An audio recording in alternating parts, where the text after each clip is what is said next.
다윗 인생에 만약에 하나님 나라가서 만났을 때에 세상 살면서 제일 힘들었던 때가 언제냐라고 물어보면 제 생각에는 밧세바와 우리아 사건 때하고 압살롬 사건 때라고 말할 것 같습니다. 밧세바와 우리아 사건은 자기가 잘못해가지고 난리를 친 거고, 압살롬 사건은 다윗의 잘못도 있지만 이게 정말로 고난을 당한 것입니다. 코로나로 인해서 영화를 한 3년간 보지 못했는데 얼마 전에 몇 달 전에 교육자들하고 거의 전세 내다시피 한 영화관에서 한산이라는 영화를 봤습니다. 마지막 상영하는 날 일찍 가서 영화관이 텅텅 비어서 봤는데요. 여러분 그 한산 영화를 한번 보십시오. 기회 되시면. 그런 영화를 볼 때는 이기면 통쾌합니다. 이순신 장군이 갈등하는 일본군 장군에게 대답하는 말이 있습니다. 일본군 장군이 질문이 이거죠. 이 전쟁의 의미가 무엇입니까? 이 전쟁은 무슨 전쟁입니까? 라고 물었을 때 이순신 장군이 일본 그 장군에게 이 전쟁은 의와 불의의 싸움이다. 그것이 전쟁에 관한 이해입니다. 이것은 의로운 편에 서는 사람과 말도 안 되는 불의한 편에 서서 싸우는 자들과의 싸움이다. 그런 경우에는 싸워서 이겨야 되죠. 그런 영화를 볼 때에 원수가 죽을 때에 일본군들이 죽을 때에 그래도 기쁘다. 우리가 이기니까 기쁘다. 이렇게 되는데 여러분 한국 전쟁 영화를 보시면 한산 영화 볼 때처럼 그렇게 기쁘지만은 않습니다. 왜냐하면 이데올로기에 의해서 공산화되는 것을 막기 위해서 싸우고는 있지만 한국 전쟁은 형제들끼리 죽이는 내전이거든요. 여러분 그런 전쟁은 마음이 되게 아픕니다. 그건 이겨도 이긴 것 같지 않습니다. 세상 살아가실 때 원수들이 있으실 것입니다. 집 바깥에 원수도 있고 직장에서도 원수도 있고 사회에서 여러 원수들을 부딪히는데 내가 원수와 싸우고 있다. 이 불의한 원수와 악한 사람과 싸우고 있다. 이럴 때는 이길 마음이 충만합니다. 근데 여러분 내가 싸워야 될 원수가 집안에 있으면 이게 상황이 달라집니다. 내가 싸워야 될 원수가, 내가 경쟁해야 될 원수가 남편이다, 아내다. 내가 싸워야 될 사람이 아들이다. 이렇게 되면 여러분 이거는 이길 수도 없고 질 수도 없는 전쟁이 되어버리는 것입니다. 이겼다고 마냥 좋아할 수도 없고 무슨 수를 써서라도 이길 수도 없는 전쟁에 들어가게 되는데 다윗이 지금 이 함정에 딱 빠져 있는 것입니다. 원수가 들고 일어났는데 이 원수가 블레셋이 아니라 자기 아들입니다. 사랑하는 아들이 자기를 배신한 것입니다. 이 아들을 죽일 수도 없어요. 그리고 이 아들에게 왕위를 다 넘겨줄 수도 없습니다. 모든 백성들의 마음이 압살롬에게 다 넘어갔습니다. 압살롬이 참 지혜롭게 했죠. 4년간 지혜롭게 해서 백성들의 마음을 억울한 송사를 다 해결해 주면서 모든 백성들의 마음을 자기에게로 다 돌렸습니다. 지금 다윗 옆에 있는 사람들은 별로 없습니다. 다윗과 도망갈 때 보면 그렛 사람, 블렛 사람, 그리고 가드에서 온 가드 사람 600명이 다윗과 함께 갑니다. 모든 백성들의 마음은 압살롬에게 갔습니다. 다윗과 함께 가는 그렛 사람, 블렛 사람, 가드에서 온 사람은 전부 다 이방인들입니다. 이 사람들은 이방인 용병들입니다. 다윗이 개인적으로 고용을 해서 보디가드로 데리고 있는 이 사람들은 끝까지 옆에서 다윗을 지킵니다마는 다윗의 친위대를 빼고는 거의 모든 백성들이 심지어 유다 지파 사람들까지도 마음이 압살롬에게 빼앗겨져 있는 상황입니다. 게다가 더 힘든 상황이 뒤에 보면 아히도벨이 나오는데요. 아히도벨이 다윗 편에 서지 않고 압살롬 편에 섰습니다. 아히도벨은 다윗의 중요한 모사, 제갈공명과 같은 중요한 모사 가운데 한 사람입니다. 16장 23절에 아히도벨에 대해서 성경은 이렇게 말합니다. 아히도벨이 베푸는 계략은 사람이 여호와께 물어서 받은 말씀과 같은 것이다. 그 말입니다.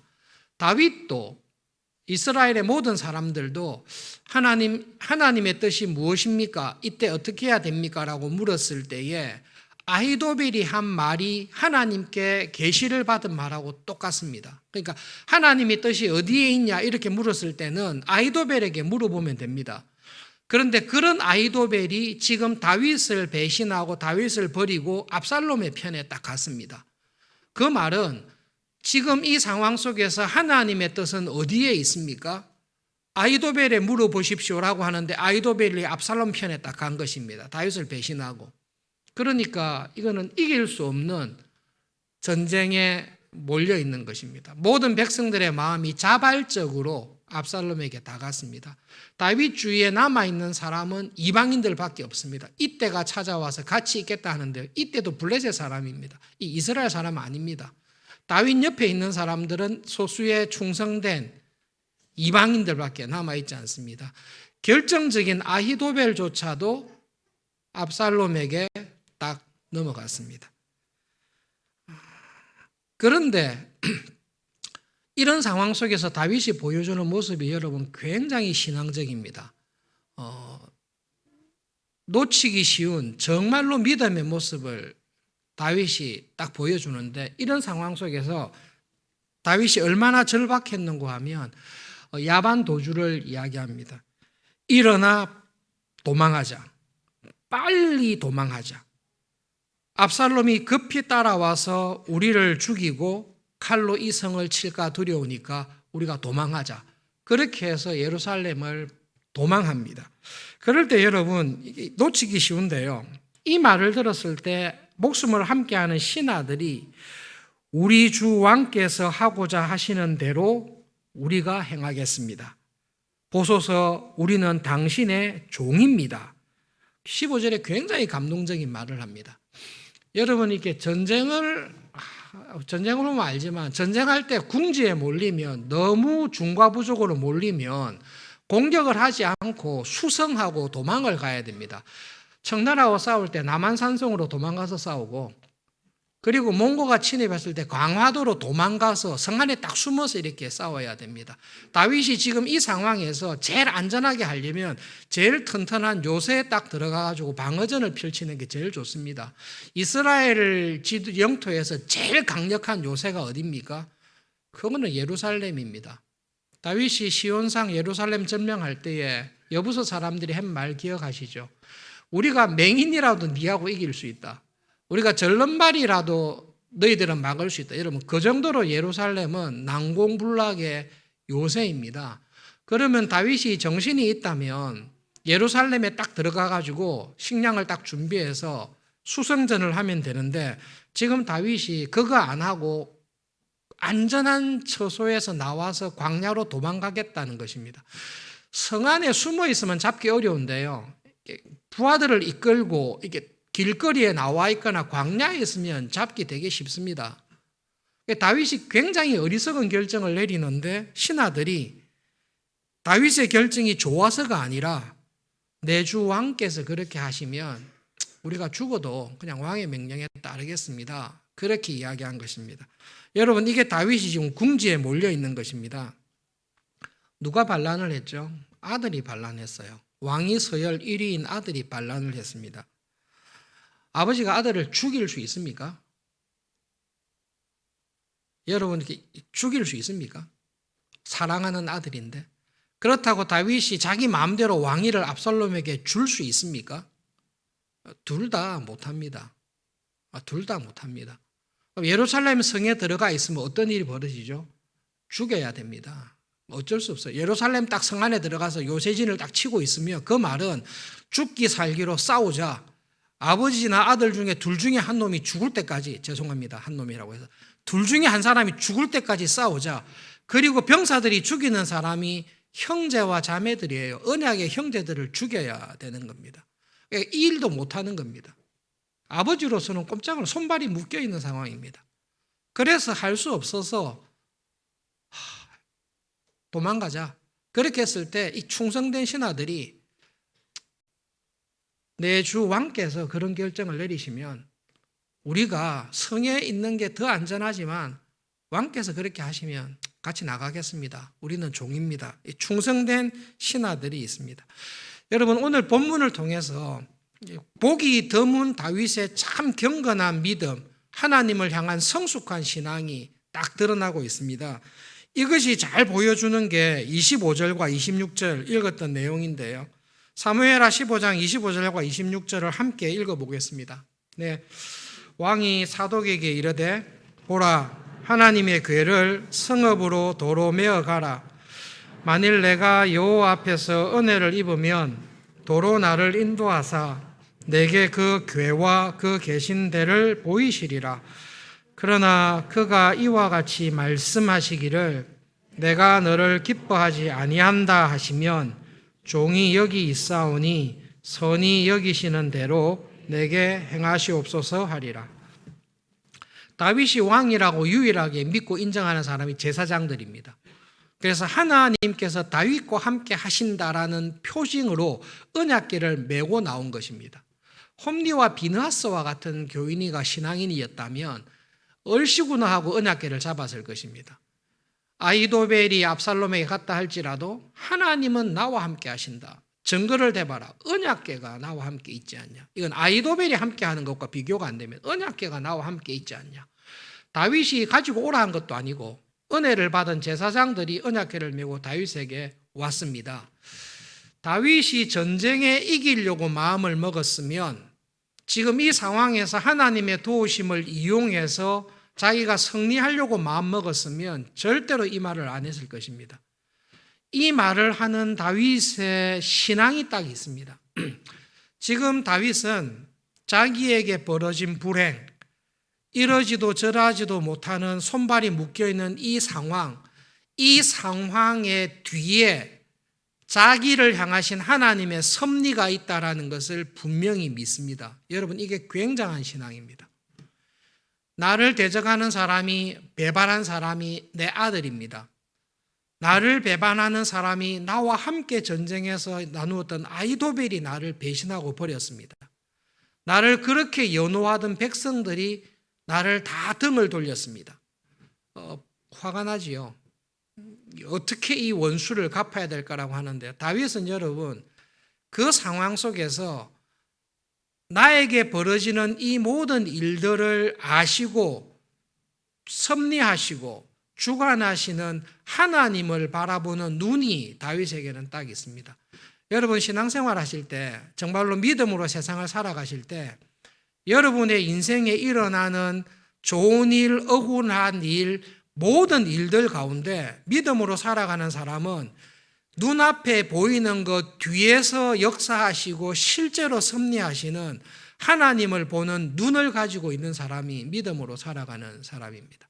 지금 다윗은 압살롬이 자기의 주된 원수다, 아히도벨이 주된 원수다, 백성들이 주된 원수다 생각하는 게 아니라 하나님께서 이 모든 것을 미리 아시고 아셨음에도 불구하고 이런 일이 일어나도록 허락하셨다라는 것을 정확하게 보고 있습니다. 그리고 그 하나님에 대한 믿음과 고백을, 이 언약궤에 대한 태도를 딱 취하는 것입니다. 어떤 일이 있어도 언약궤를 가지고 가자. 그래서 하나님이 나와 함께 하실 수밖에 없도록 하자. 이런 저급한 하나님을 자기의 유익에 써먹는 신앙의 자리에 있지 않습니다. 다윗이 하나님께 딱 고백하는 게, 하나님, 이 모든 일들이 하나님이 주장하시고 주관하시는 건 믿습니다. 하나님의 뜻대로 될 줄 믿습니다. 하나님께서 징계하실 때에 이 징계를 달게 받고 순종하며 회개하는 저를 보시고 은혜를 베푸시면 제가 다시 돌아올 줄로 믿습니다. 그런데 하나님께서 이때까지 제가 했던 모든 부족함과 죄를 보시고 징계하시고 저를 왕의 자리에서 쫓아내시고 저를 죽게 하신다면 하나님의 뜻이 이루어지도록 믿습니다. 하나님 선한 대로 하십시오 하면서 부하들이 했던 똑같은 말을 합니다. 저는 주님의 종이오니 주님의 처분에 맡깁니다. 그리고 언약궤를 돌려보냅니다. 굉장히 중요한 탁월한 신앙입니다. 좋은 일이 있을 때, 억울한 일이 있을 때, 특별히 나를 괴롭히고 힘들게 하는 사람들이 있을 때 우리들은 환경과 사람에게 마음이 빼앗길 때가 있습니다. 그런데 여러분, 우리의 실제의 삶을 주장하는 것은 사람이 아닙니다. 압살롬이, 아히도벨이 백성들이 내 인생을 좌지우지하지 않습니다. 나를 향하신 하나님의 뜻이 있고 하나님의 섭리가 분명히 있습니다. 그래서 그런 일을 당했을 때에 하나님이 주관하는 줄을 믿습니다. 하나님의 뜻대로 이루어 주십시오라는 그 믿음을, 가장 근본적인 믿음을 고백합니다. 그게 언약궤에 대한 다윗의 태도입니다. 다음에 또 살펴봐야 되지만 다윗이 이 믿음과 함께 그럼 하나님 알아서 다 하십시오. 저는 그냥 처분에 맡깁니다. 그렇게 하고 넋놓고 지내는 게 아니라 그 굳건한 믿음의 터 위에서 다윗이 그 순간에 할 수 있는 일, 그 순간에 해야 되는 일들을 합니다. 근데 여러분, 그 순간에 했던 일들을 통해서 다윗이 승리하는 게 아닙니다.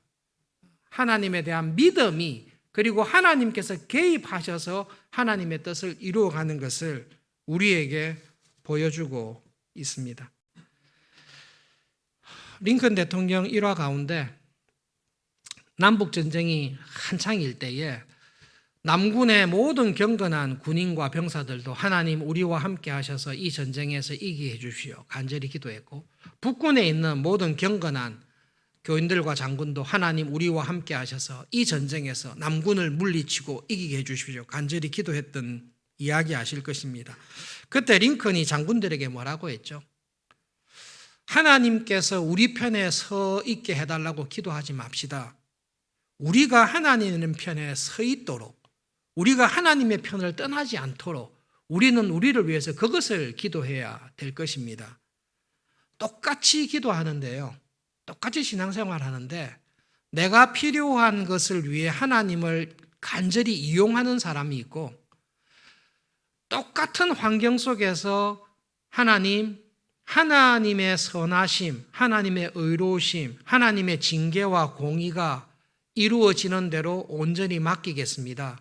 죽이셔도 좋고 살리셔도 좋습니다. 하나님의 뜻을 이루어 주십시오라고 믿음으로 딱 나가는 사람은 여러분 그 참 찾기 어렵습니다. 놀랍게도 다윗이 이런 믿음을 가지고 있습니다. 두 가지를 말씀드리고 싶습니다.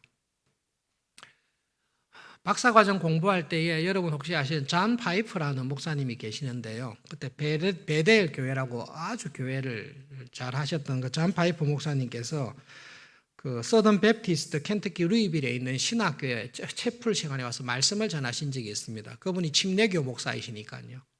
말씀을 채플 시간 하고 난 다음에 박사 과정에 있는 학생들을 따로 모아서 작은 회의실에 따로 모아서 식사를 같이 하면서 이야기를 나누었습니다. 이야기를 좀 앞으로 침례교회를 잘 섬길 사람들이니까 이야기를 나누고 질문이 있으면 질문을 하라 이야기했습니다.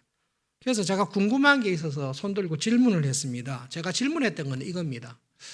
목사님 교회가 목회를 되게 잘하시고 교인들이 엄청 많은 걸로 아는데 목사님께서는 목사님 교회의 교인들이 어떤 교인이 되기를 원합니까? 그 질문을 했습니다. 어줍지 않은 영어로 최선을 다해서 목사님께서는 목사님 교인들이 목사님의 설교와 목회 사역을 통해서 신자로 살아갈 때 어떤 교인이 되기를 정말로 원합니까? 그때 한 가지 예를 들면서 답을 했는데요. 답은 이거였어요. 저는 우리 교회에 있는 교인 한 사람 한 사람이 하나님만으로 만족하면서 살아가는 교인이 되기를 원합니다. 그것이 저의 목회 목적입니다. 그러면서 자기 교인에 있었던 일을 이야기했는데, 임신한 부부가 병원에 가서 진찰을 받았는데 아이가 장애가 좀 심하다라는 진찰을 받았습니다. 뇌 쪽에 상당히 문제가 있어서 내가 거의 없을 수 있다라는 진단을 받은 것 같아요. 그래서 병원에서는 유산을 시키기로, 어쩔 수 없이 태어나도 문제니까 유산을 시키기로 권했습니다. 목사님의 설교를 듣던 교인이었기 때문에 파이퍼 목사님이 와서 질문을 했어요. 목사님, 결혼하여 임신을 했는데 병원에서 아이가 이렇다고 합니다. 병원에서는 유산을 권하고 있습니다. 어떻게 해야 될까요? 그런데 목사님께서 그 부부에게 했던 말씀이, 지금 엑스레이상으로 봤을 때에 뇌가 없어 보이는데 아이에게 뇌가 없다고 해서 하나님께서 이 아이의 영혼을 창조 안 하셨고, 뇌가 없다고 해서 이 아이가 하나님의 형상으로 지음받은 사람이 아니다라고는 말할 수 없지 않느냐. 그 말을 이 부부가 그대로 받았어요. 그리고 유산시키지 않고 출산을 했습니다. 몇 달 살지 못했죠. 몇 달 살지 못하고 아이가 죽었습니다. 존 파이퍼 목사님이 그때 학생들에게 유산시키는 게 나을 수 있죠. 너무 확실하니까요. 그런데 왜 이런 일이 나에게 벌어졌는지 알 수 없지만 하나님의 뜻은 태중에 있는 아이도 생명이고 하나님께서 사랑하시는 영혼이 있다고 믿다면 우리에게 이런 일이 왜 생겼는지 알 수 없으나 하나님께서 주신 선물을 그대로 받고 하나님의 은혜 안에서 우리가 할 수 있는 일, 사랑하는 일, 함께 있는 시간이 얼마 안 되지만 아이를 전심을 다해서 사랑하는 일, 그 일을 하면 되지 않겠냐. 그 일에 순종한 것이죠. 그런 교인이 되기를 원한다. 그것이 목회를 할 때 제일 큰 목표다라고 이야기를 하셨습니다. 여러분, 서울중앙교회 교인들이 어떤 교인이 되기를 원합니까? 하나님의 말씀이 살아있는 교인, 그리고 기도를 통해 기도의 응답을 경험하는 교인, 그 구체적인 모습이 이렇게 드러나는 것이죠. 지금 있는 상황 속에서 하나님의 말씀을 들었습니다. 태중에 있는 아이가 하나님께서 지으신 하나님의 형상이다. 아멘. 이 아이를 받았을 때에 오게 될 슬픔과 고통이 크지만 그러나 하나님께서 우리에게 이것을 주신 것은 괴롭게 하시기 위함이 아니라 하나님의 뜻과 섭리가 있을 줄 믿습니다라고 기도하면서 아이와 함께 지내는 몇 개월 동안 부모로서의 사랑과 이걸 최선을 다하는 거죠. 그리고 하나님의 나라에서 그 아이가 전혀 다른 모습으로 변해 있는 그 모습을 하나님 나라에서 볼 것을 우리는 믿지요. 그것이 하나님을 믿는 믿음 안에서 살아가는 중요한 모습입니다. 그래서 여러분, 제가 신학대학원 1학년 때 존 메가더 목사님 그때 은혜를 많이 받아서 그 목사님의 글을 읽다가 너무 감명 깊은 말이 있어서 그 헬라어 성경책 앞에 써놓은 게 있습니다. 그 목사님께서 설교를 워낙 잘하시거든요. 지금도 잘하시는데 이 말씀을 하셨어요. 나는 설교를 준비하기 위해서 성경을 읽지 않습니다. 나는 설교를 준비하기 위해서 성경을 공부한 적 없습니다. 나는 하나님을 알기 위해서 성경을 공부했습니다. 여러분, 이거는 목회자들에게는 또 성경을 열심히 공부하고 싶은 사람에게는 이 말이 무슨 말인지 확실하게 압니다. 설교를 잘하기 위해서 성경 공부할 수 있습니다. 그래서 설교를 되게 잘할 수 있습니다. 그런데 설교를 잘하기 위해서 성경을 보는 것은 내가 설교 잘하는 사람이 되기 위해서 하나님을 이용할 시험에 넘어갈 수 있습니다. 설교를 잘하기 위해서 성경을 읽는 게 아니라 하나님을 알기 위해서 하나님을 정말로 알고 하나님을 사랑하고는 마음을 가지고 성경을 읽을 때에 하나님께서 은혜를 주십니다. 교회에 의외로 이런 시험에 빠지는 일꾼들이 많이 있습니다. 교회에서 일을 되게 열심히 합니다. 모든 교인들이 인정해주는 섬김일 수 있습니다. 직분자일 수 있습니다. 봉사 잘하는 사람이 있을 수 있습니다. 볼 때 저 사람 정말 신앙생활 잘하는 것 같습니다. 그런데 그 사람의 생활 가운데 아침에 일어나 하나님의 말씀을 묵상하면서 하나님 오늘 저에게 하시는 말씀이 뭡니까? 저는 하나님을 정말로 알기 원합니다. 그런 하나님을 만나는 개인적인 시간이 없습니다. 일은 정말 열심히 하고 탁월한 사람인데 골방에 들어가서 하나님을 만나는, 그리고 기도를 통해 하나님을 만나는 은혜에서 떨어져 있는, 은혜의 자리에 떠나 있는 교인들이, 목회자들이, 직분자들이 의외로 있을 수 있습니다. 못 믿으시겠으면 예수님 하신 말씀을 보십시오. 마지막 날에 예수님 앞에 와서 예수님, 내가 주의 이름으로 선지자 노릇했습니다. 내가 주의 이름으로 귀신을 쫓아냈습니다. 내가 주의 이름으로 능력을 다 행했습니다라고 하는데 예수님께서는 너는 나하고 아무런 관계없이 목회했고 아무런 관계없이 교회 일을 했고 이 아무런 관계없이 능력을 행했다라고 하시면서 예수님께서 거절하는 사람들이 반드시 있습니다. 여러분, 신앙생활 하실 때 신앙생활의 핵심은 하나님을 개인적으로 인격적으로 알아가고 그 하나님을 사랑하고 그 하나님을 신뢰해가는 것입니다. 그것이 무너지면 다 무너지는 것입니다.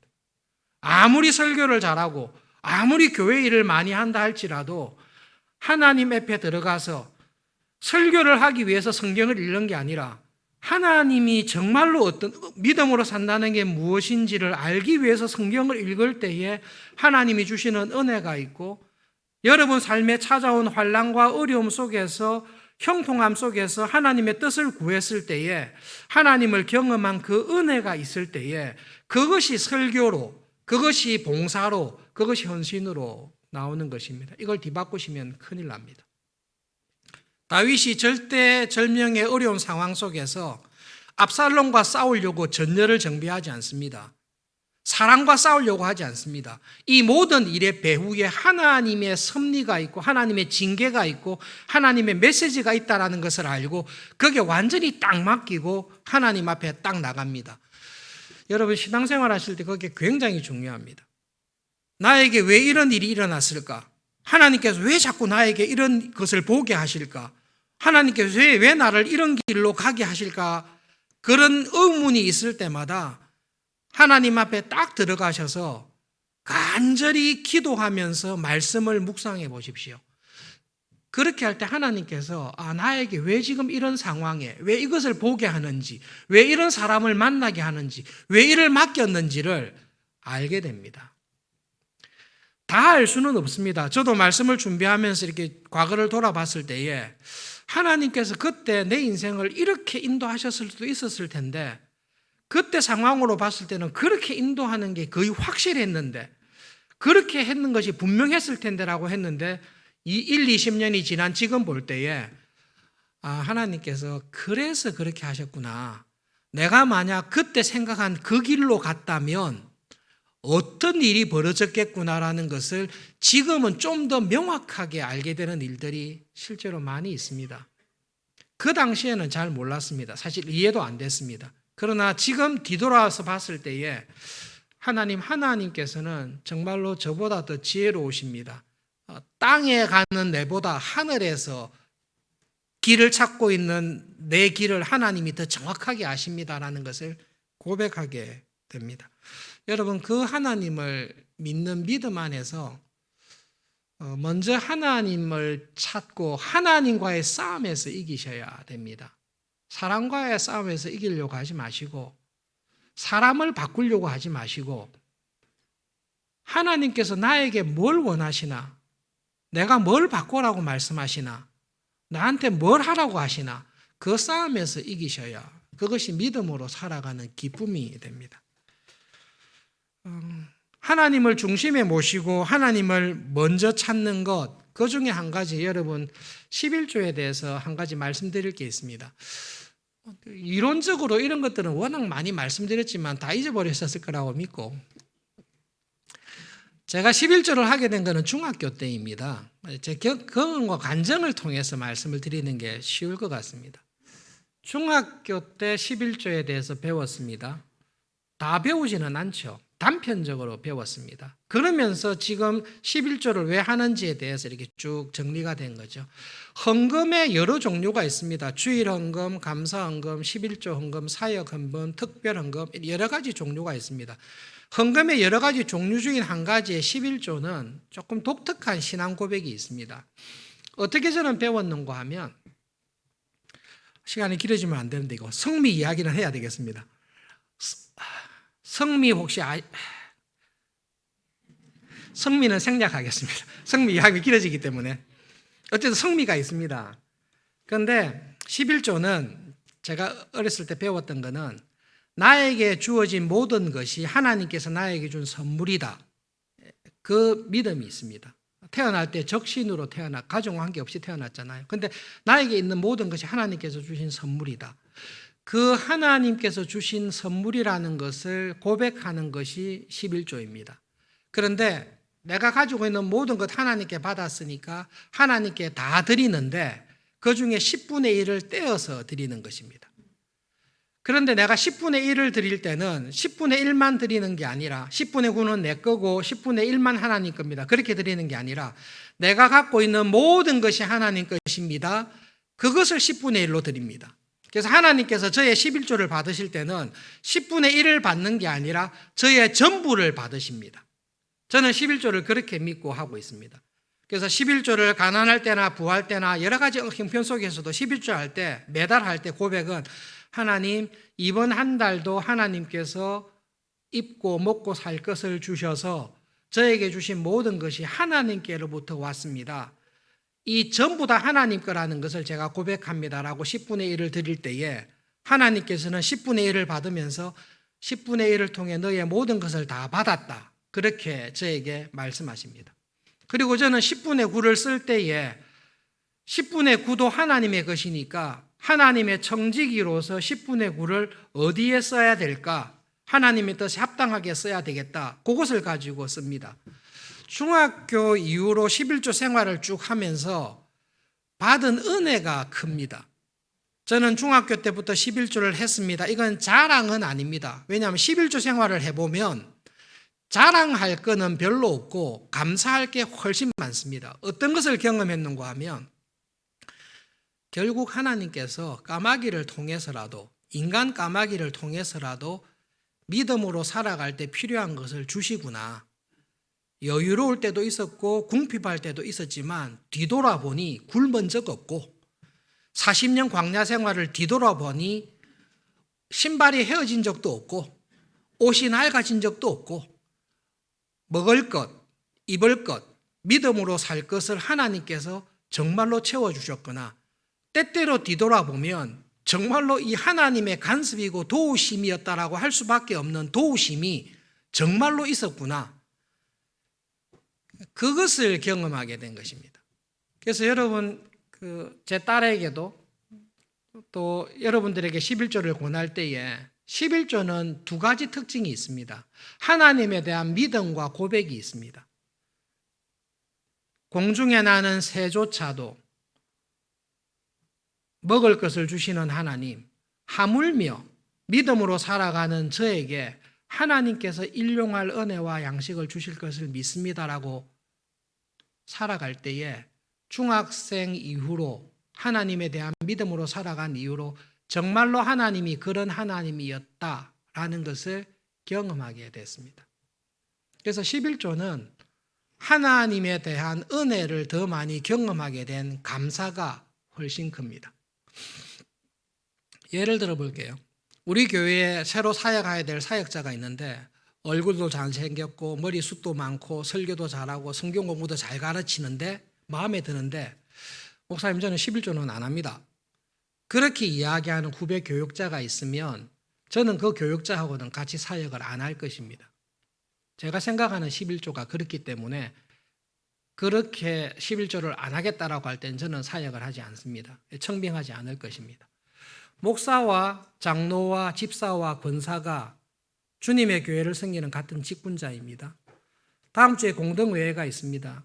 여러분 투표를 다 했지만 후보로 올라오신 분들 11조 생활을 다 하시는 분들입니다. 어려운 중에도 정말로 힘든 중에서도 11조 생활을 하기 위해서 애를 쓰고 충성된 사람입니다.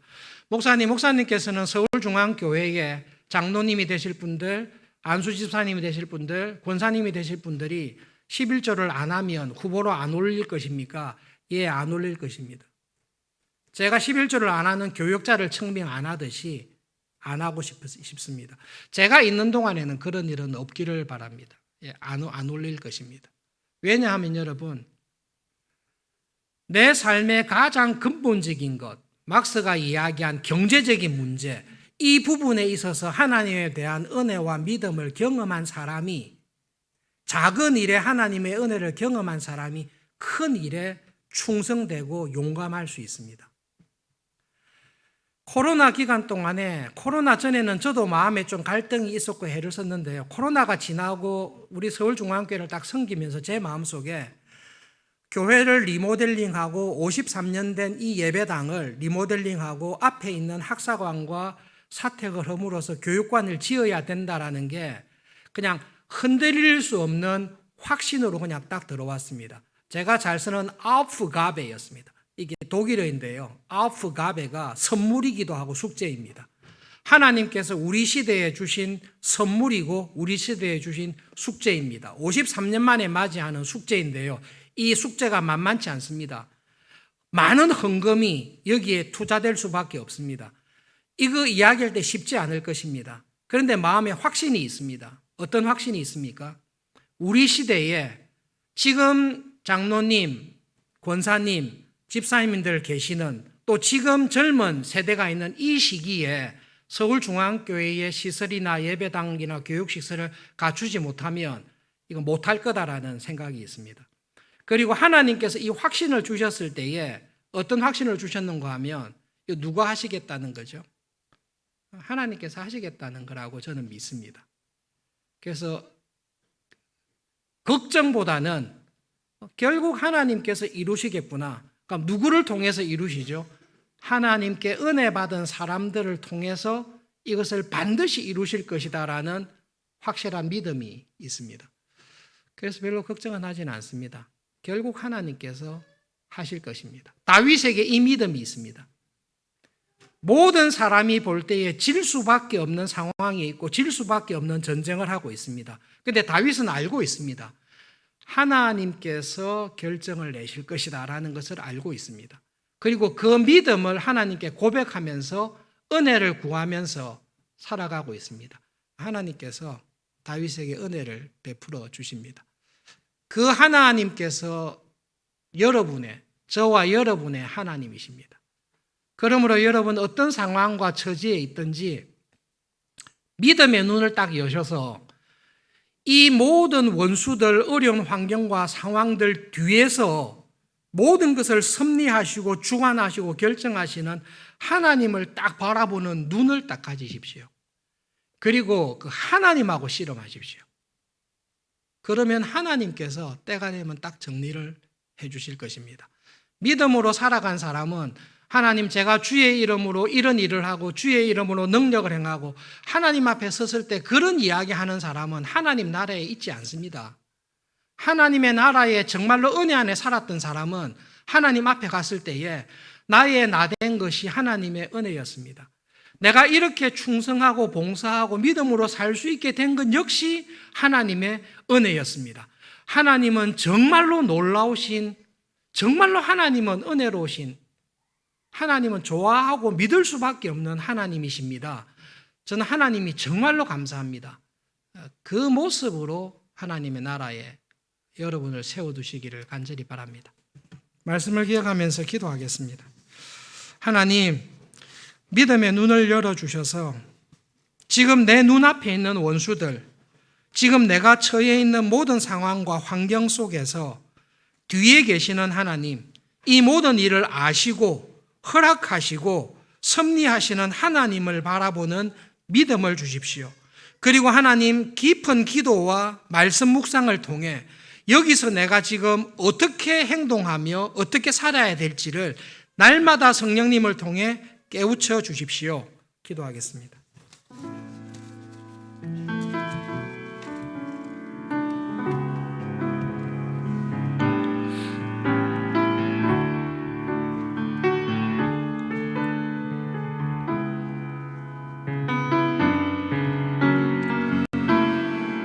하나님 아버지, 저희들에게 하나님을 믿는 믿음을 주시고 하나님 저희들에게 육신의 눈뿐만 아니라 믿음의 눈을 주셔서 내 삶의 모든 부분에 간섭하시고 섭리하시고 인도하시는 그 하나님을 바라보는 그 믿음의 눈을 가지고 살아가도록 은혜를 베풀어 주십시오. 하나님, 믿음 생활을 할수록 하나님을 더 가까이 하며 하나님의 지혜와 하나님의 은혜와 하나님의 섭리를 더 사랑하며 살아가게 되는 은혜의 자리에 우리를 항상 있게 해 주십시오. 예수님의 이름으로 간절히 기도합니다.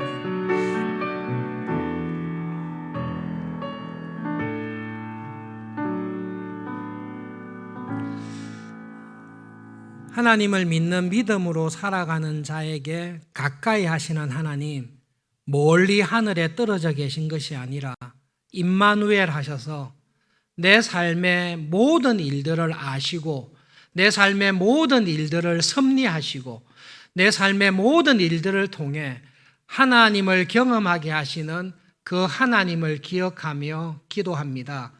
이 시간 예배드리는 저희 모두의 믿음의 눈을 열어주십시오. 나에게 일어났던 모든 일들을 하나님의 관점에서 하나님의 섭리와 은혜에서 볼 수 있는 그 믿음의 눈을 열어주십시오. 그리고 하나님 아버지, 사람과 세상과 원수와 싸우기 이전에 골방에 들어가 하나님을 붙들고 하나님의 도우심을 구하고 하나님의 선하신 뜻이 이루어지기를 기도하며 그 하나님을 경험하면서 살아가는 우리 교인들이 되도록 하나님 이번 한 주간도 붙잡아 주시고 인도해 주십시오. 예수님의 이름으로 기도합니다. 아멘.